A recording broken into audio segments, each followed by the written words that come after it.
Hello, it's my second video of the day, but first book reading of the day. God laughs at dirty jokes. Book reading number 20 on chapter 40 on page 209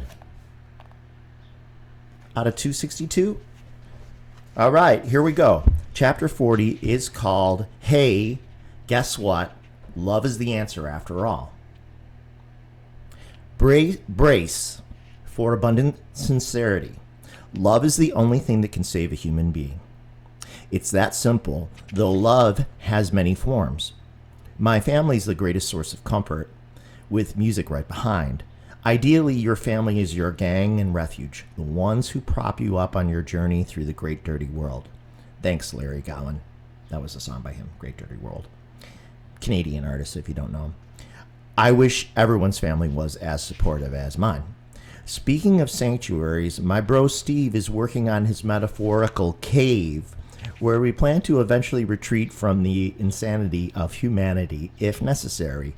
We joke about it whenever things get shitty, or people shock us once again with powerful stupidity and selfishness. Well, time to pack up and move to the cave. I'm stocking up the cave with canned foods and chocolate. Can't wait to go. The cave has cable TV. We still need to watch pro hockey. And my mom likes True Blood, the TV show.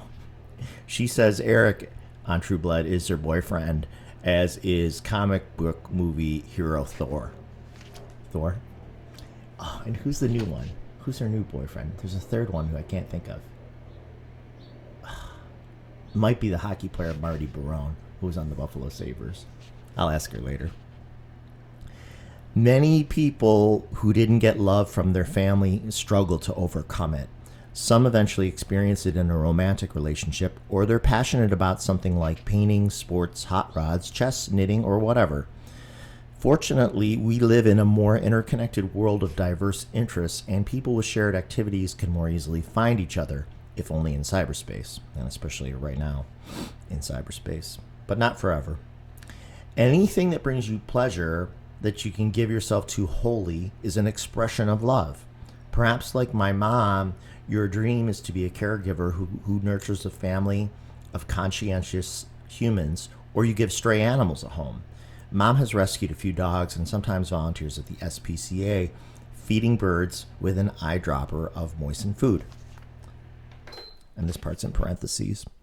By the way, the night before her last volunteer shift, Mom dreamt she had mealworms in her bed. She had no idea why, other than that they regularly feed mealworms to the birds there. She told her co-volunteer Dawn about it, and Dawn said that she'd accidentally infested her own bed with mealworms earlier in the year. So my mom dreamt about Dawn's experience. Without knowing that she'd had it. Dawn took some home in her purse, but they got out of the container and transferred to her bath tower, which she eventually set on the bed. So there you go. Mom dreamt Dawn's experience. Nice, right? How does that happen other than in a meaningful universe, an interconnected universe? Have you noticed the near glowing aura of compellingly alive people? They're the ones who've figured all this stuff out, how to enjoy life by finding someone or something to love. Their skin shimmers as if the joy and light inside of them is radiating off their body, and maybe it is. You want to be near and feel the warmth. You can't get that kind of skin by rubbing in all the cream in the world. Your face helps tell the story of your life. Live well and you will be more beautiful at all levels, including the cellular and subatomic. Your DNA sits on tiny twisted ropes of molecules called chromosomes. At the end of each chromosome is a match-tip-shaped piece of DNA called a telomere. Telomere, telomere. Okay. Telomeres, or telomeres, I think it's telomeres, help cells to divide. But each time a cell divides, the telomere gets shorter. When it gets too short, the cell can't divide anymore and becomes inactive. It dies. As your cells die, you age. Tightness, worry, and stress are damaging to cells, especially the telomeres. You can help slow telomere shedding by taking care of yourself physically, emotionally, and especially spiritually.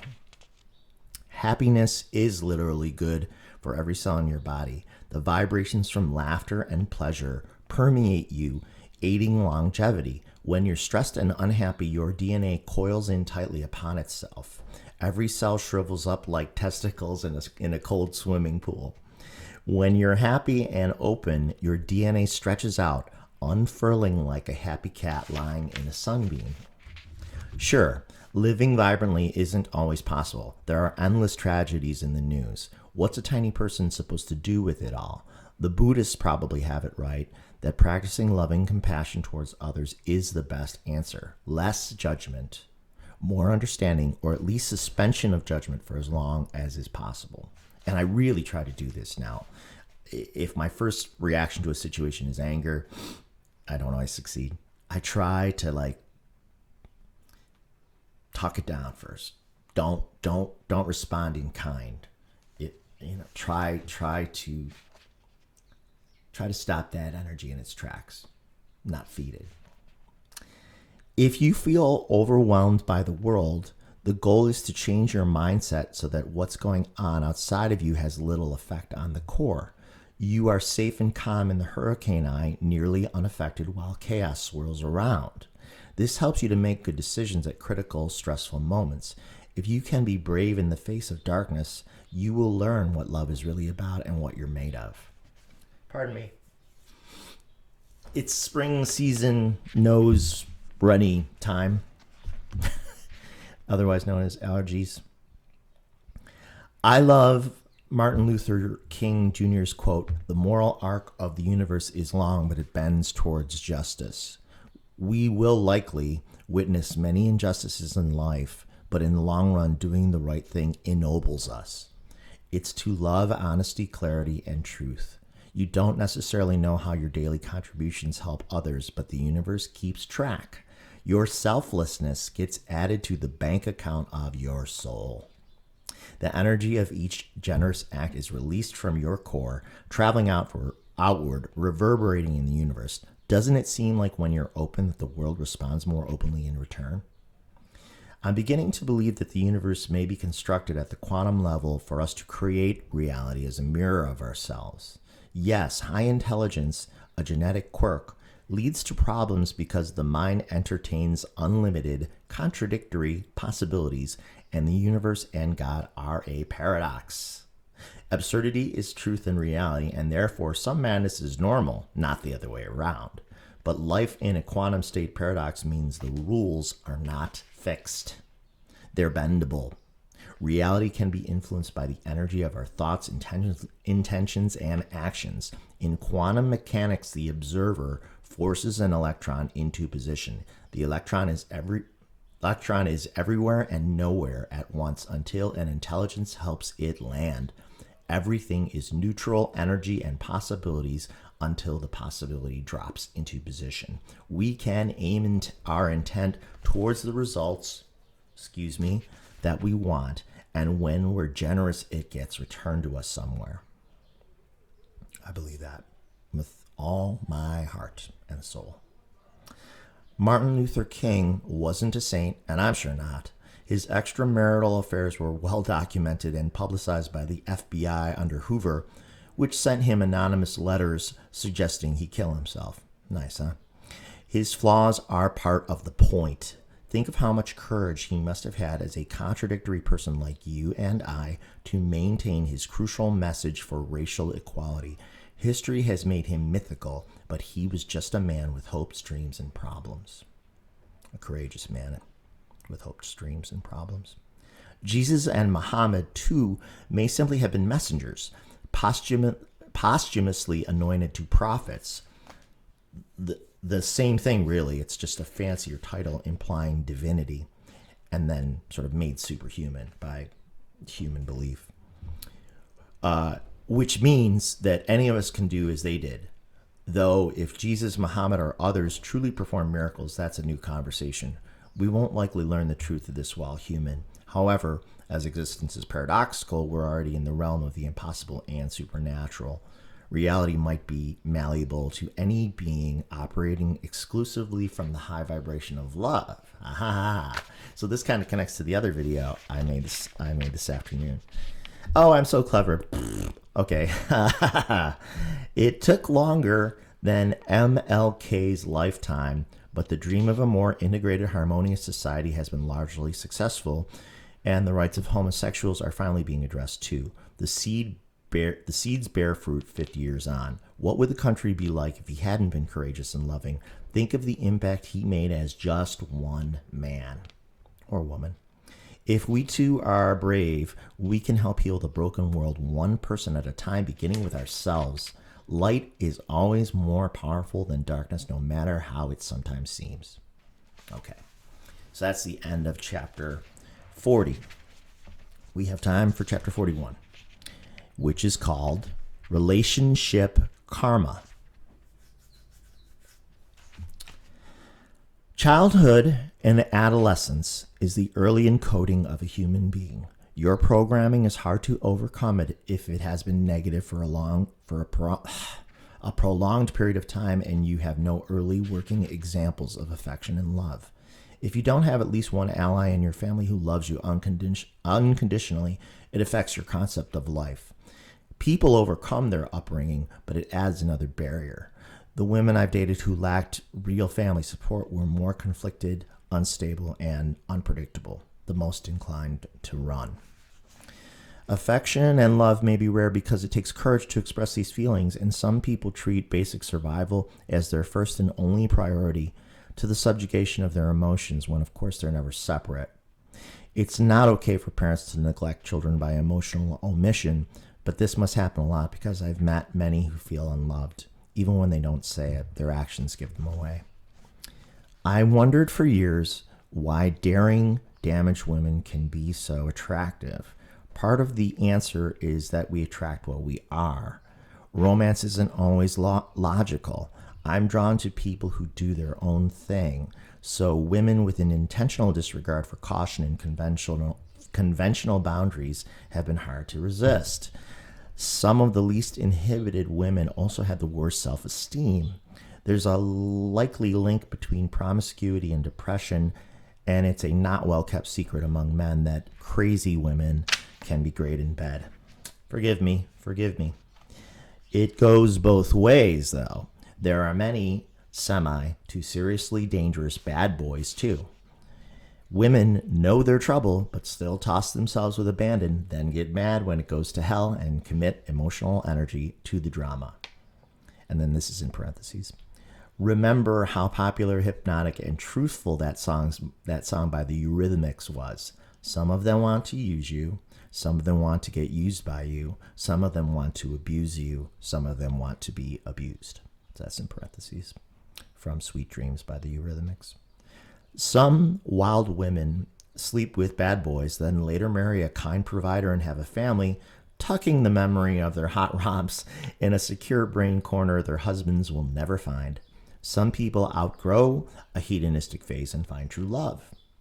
Is the problem that a lot of nice people are a bit boring or repressed and unaware, while many of the exciting people are vain, selfish, and narcissistic, but realized and perceptive? Lust for life is a turn-on. It just is. If everyone is holding out for the perfect person who happens to be respectful and responsible most of the time, yet a wild animal in the sack, what are the chances?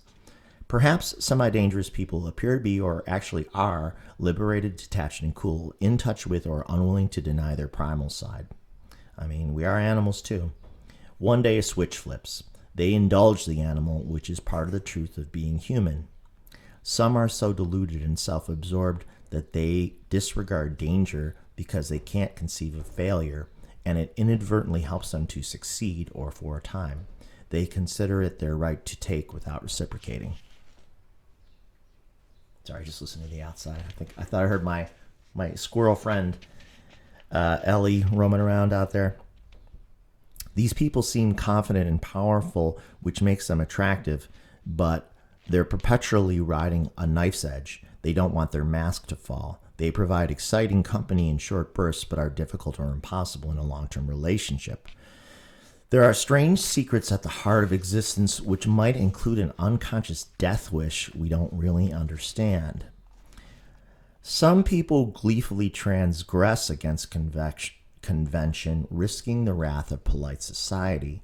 I think most of us want to taste some freedom. Staying always inside the lines gets dull, and women who are too passive and agreeable haven't always interested me, which made me feel guilty for years. I'm changing, though. Age and experience have conspired to alter my perceptions and preferences. I'm trying to reconcile the trinity of soul, body, and mind, but keep the spark. I wrote a new song, and the lyric is, I want to laugh my head off every day with a kick-ass girl and have it be me and her against the world. I don't know if this will happen or not, but I think that's actually my ideal now. We'll see. I've gone out of my way to show contradictions in my relationships and music and in this book. We all have them. It seemed like this was the only way to be an honest person and artist, though not everyone I dated reciprocated or acknowledged their own inconsistencies. I revealed too much sometimes. I'm empathetic, curious, fun-loving, and honest, and value this in others. I've also been hedonistic, intense, and selfish. Some women love a whiff of danger and will break their rules for you. The discovery taught me a contradictory lesson. Sorry, just seeing how much we got to go. Okay. 16 minutes. And this is in parentheses as well. Artists autobiographically mine themselves for content to get closer to the heart of things. Some artists see truth as the golden standard, even when it's partly ugly. Bukowski comes to mind, alienated and angry from his disfiguring acne, and put their messy glory on full display. Some are exhibitionists who wish to both titillate and provoke as expressions of power and or to ignite social change, like Madonna. It's very easy for any artist, including me, to cross the line between interesting revelations that help us better understand ourselves and too much information. Yep. Okay, that's the end of the parentheses section. The moth cliche is true. This is quite a ramble here, but hopefully it still has a point. The moth cliche is true. You can pursue total pleasure straight into a flame. You can flirt with danger and think you know how close to get without burning up, then get absolutely torched by accident or in a moment of carelessness, as in a drunken stupor when you have overestimated your self-control. Some people have a strong attraction to the fire by nature. They seek the edges of human experience so that they know what it feels like to flirt with death but live to tell, though not all survive. It's true, there's thrills to be found chasing a flame. Now, funny enough, Chasing a Flame is a song that I wrote about 10 years ago, but I didn't record it until my brand new CD. So it's on the new CD, Chasing a Flame, and that's exactly what it's about. It's about that attraction to dangerous things that aren't always good for you. And part of the lyric is, a man can burn down all his life and name in pursuit of an obsession. A man will burn down all his life and name chasing a flame. I couldn't think of the lyric there for a second. Yeah, so starting from the beginning, it's like I squeezed so tight the top popped off. I tried so hard to make it mine. Sparks and arcs, the lights went out. Yeah, I crushed the life. I thought about it night and day. It plagued me like a monsoon rain. I wanted it so badly, could feel myself unraveling. And then a man will burn down all his life and name in pursuit of an obsession. A man will burn down all his life and name chasing a flame, chasing a flame. So that's the first verse and chorus. Okay, back to the bookie. What is a death wish? Is it a longing for rebirth and a chance at a completely new and different existence by wiping the slate of life clean? Is reincarnation certain and somehow tied into the eventual death and repeated or eternal rebirths of the universe? Are we drawn to imitate the billions and billions of stars being born and dying and reborn and dying again and again? Does the part of us which craves obliteration know that death leads to renewal? Atomized and returned to the smallest to the smallest bits of matter is about as connected to the entirety of creation as one could hope to be, though I would like to take my time getting there. Okay, now this is in parentheses too. Dinosaurs ruled the Earth for 160 million years until an asteroid impact wiped them out 65 million years ago. Humans have only dominated for a few 100,000 years, and it's unlikely we would have thrived without their disappearance. The death rock that killed the dinosaurs was traveling at 40,000 miles per hour when it hit with the force of 3,000 atomic bombs. The heat at impact destroyed every living creature above ground for 1,000 miles, kicking up 20,000 tons of organic matter and through the atmosphere that fell back to Earth around the entire globe as tens of thousands of burning meteors, setting every forest on the planet on fire. Yikes. The ash kicked into the atmosphere, blocked out all sunlight for another 6 weeks. Temperatures plummeted. When the ash dispersed, it returned to Earth as acid rain, killing the few survivors, and a period of great global temperature increases followed. The Earth was scorched clean, sterilized. The death of the dinosaurs allowed mammals to eventually rise from the oceans and evolve into us. The asteroid set a whole new cycle of life in motion after the complete destruction of the dominant species. Whew. Okay, so that's the end of the parentheses section. By the way, I smell flowers. I feel like I smell lilacs through the cracked door. That's a mystery. I don't know where there's lilacs. It smells great though. It's really weird. It just came on suddenly. Unless it's a spirit. It could be. Could be a spirit that smells like lilacs. I like it. Okay. I don't watch much TV, but the most popular programs seem to focus on gruesome murder forensics, presented in intricate graphic detail. The omniscient authority of the police and CIA, spreading gunfire like spermatozoa, dramatic sexual relationships, and millionaire lifestyles. We are morbidly fascinated by the body and its functions as well as its mutilation. No one would pause at a highway car wreck otherwise. As mentioned, there's more money in the sex industry than Hollywood, and since the dawn of AIDS, sex with the wrong person can kill you. That's harsh and charges relations with additional danger. We are captivated by death, power, sex, money, and destruction. Not everybody, but a heck of a lot of people. In the sober light of day, I know I don't want to get killed in a gruesome car accident by an asteroid, or in my bedroom. I want to enjoy life. I'm afraid to do drugs because I don't want to break my brain and end up in a ditch. But under cover of dark, with glasses of booze tinkling, smiles all around, and perfume and possibility in the air, logic is impaired, and some of us walk the line. Thanks, Johnny Cash. Over and over again, courting the possibility of destruction, risking rejoining the universe, and partly craving it. Phew! I've had 2 really accurate tarot card readings while visiting New York City. One from 10 years ago floored me. So now this would be about 17 years ago. New York City tarot card reading. That's one of the first I ever had. The psychic told me a past relationship that ended badly was still messing with my karma, impeding the way forward. The psychic mentioned the woman by her first name, Leia. It was like being smacked in the head. I had perfect clarity of the situation, as if a thin veil had been lifted.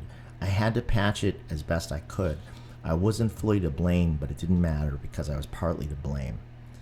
And yeah, the psychic nailed it. It was like when she said Leia, I was like, holy shit. That's not her real name, by the way. The psychic told me that Leia was in pain too when we crashed. Sometimes 2 people are attracted to one another, yet both so insecure that they unconsciously engage in war. They use built-up resentments to try to best one another. Things can get strange and messy quickly when we mix the longing for deep affection, acceptance, and understandings with our desires, insecurities, and need for control. Pure love seeks no advantage, though. A person who has been hurt a lot or felt powerless, as I have, and some of the women I've dated have, including Leah, may develop too big a chip on his or her shoulder. We overcompensate and come to see all human interaction as combat and try to win in every arena. Some women who feel powerless in everyday life, like Leah, discover that they have a lot of sexual power over others. Some women grant access as an expression of that power. Some trade sex like a commodity in exchange for social status or dominance in a group of people. Some hope it leads to love.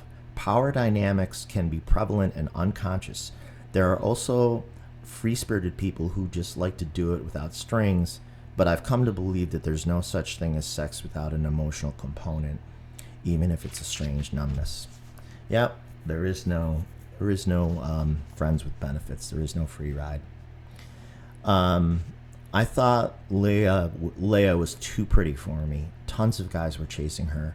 Maybe she thought I had a social advantage because I'm a musician, though she never said or she felt attractive enough to not need to say.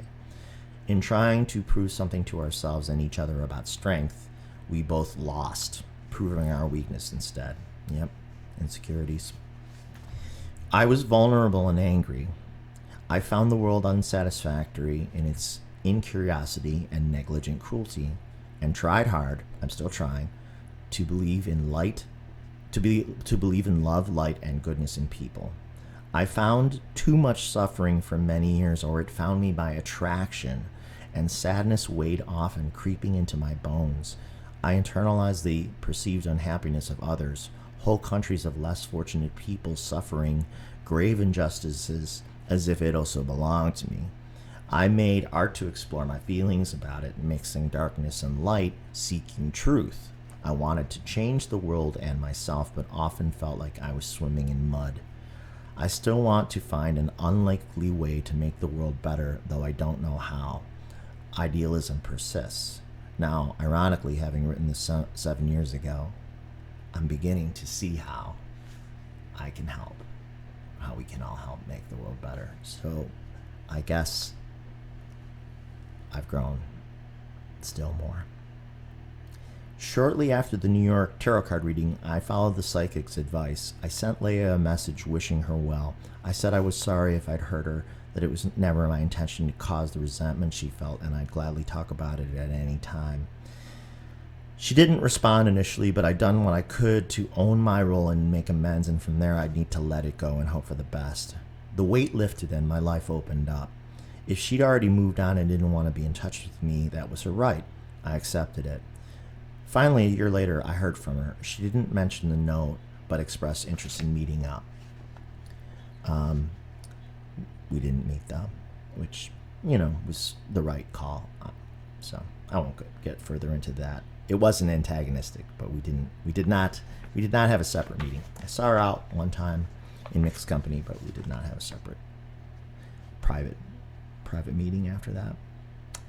As the psychic revealed, it's possible that something from your past has a cloud over you which you can't outrun. Energy and action aren't always easy, and decency is a lifelong effort, but it helps free the soul from weight and regret. That's the end of chapter 41, Relationship Karma. So, I will draw this to a close. Thank you very much for listening to this video and or any of the other, videos that I've done, the book readings. I really appreciate that. I appreciate your making me a part of your day in any small way. It's really nice. Okay, be well, take care, stay positive, stay optimistic. We're on the right track. We are. Okay?